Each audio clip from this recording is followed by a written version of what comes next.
Bonjour et bienvenue sur Original Top. Le scandale de Dubaï porte à portie.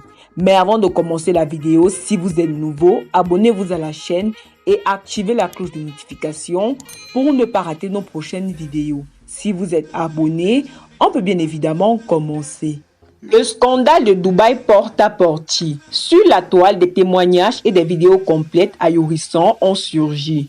Des influenceuses qui acceptent des pratiques sexuelles inimaginables pour de l'argent. Ces pratiques que l'on pensait sporadiques sont en fait une mode dans la ville censée avoir des règles religieuses strictes. Comme quoi, au royaume de la luxure, il n'y a pas de place pour la religion, y compris chez les plus stricts. Dubaï porte à portie.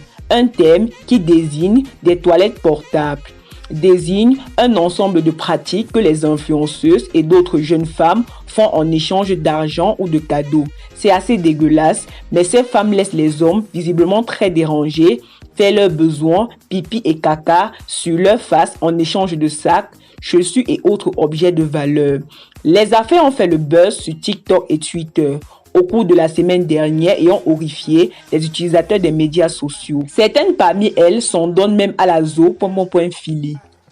À la fin de leur mission ignoble, ces femmes sont récompensées par une somme allant de 15 000 $ à 20 000 $ selon certains témoignages. Un témoignage relayé par le blogueur Yassim TV.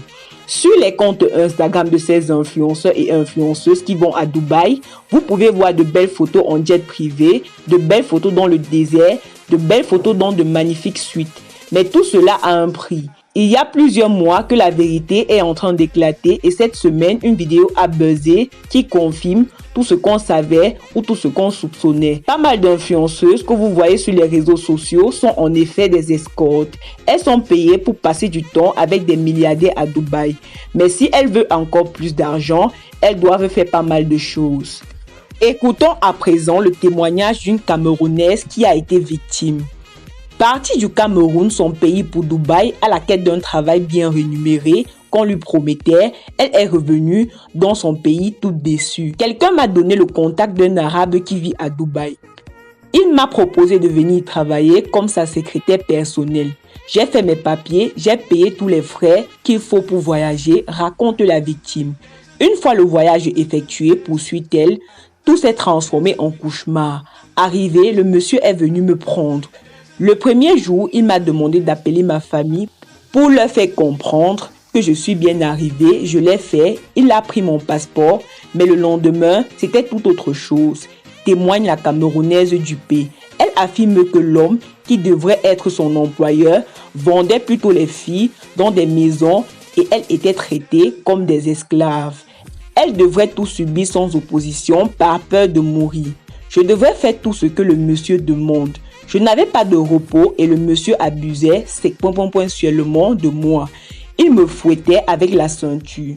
Je devrais convaincre d'autres femmes d'arriver et une fois qu'elles sont arrivées, on m'enferme dans la chambre. Je ne les voyais même pas. Je ne sais même pas le sort qu'elles subissaient. Du rêve au cauchemar. À Dubaï, raconte la victime, c'était la soumission. Je dois tout faire. Tout, même si c'est manger du caca, je dois le faire. J'ai fini par fuir et je me suis retrouvée en prison. En cellule, j'ai vu plusieurs filles africaines, des filles qui avaient des blessures, des filles enceintes qui ne connaissaient même pas le père parce que le cousin, l'oncle abuse d'elles. L'appel. J'appelle toutes mes sœurs et tous mes frères à être vigilants. Tout ce qu'on nous dit n'est souvent pas vrai. Moi-même, j'ai joué ce rôle.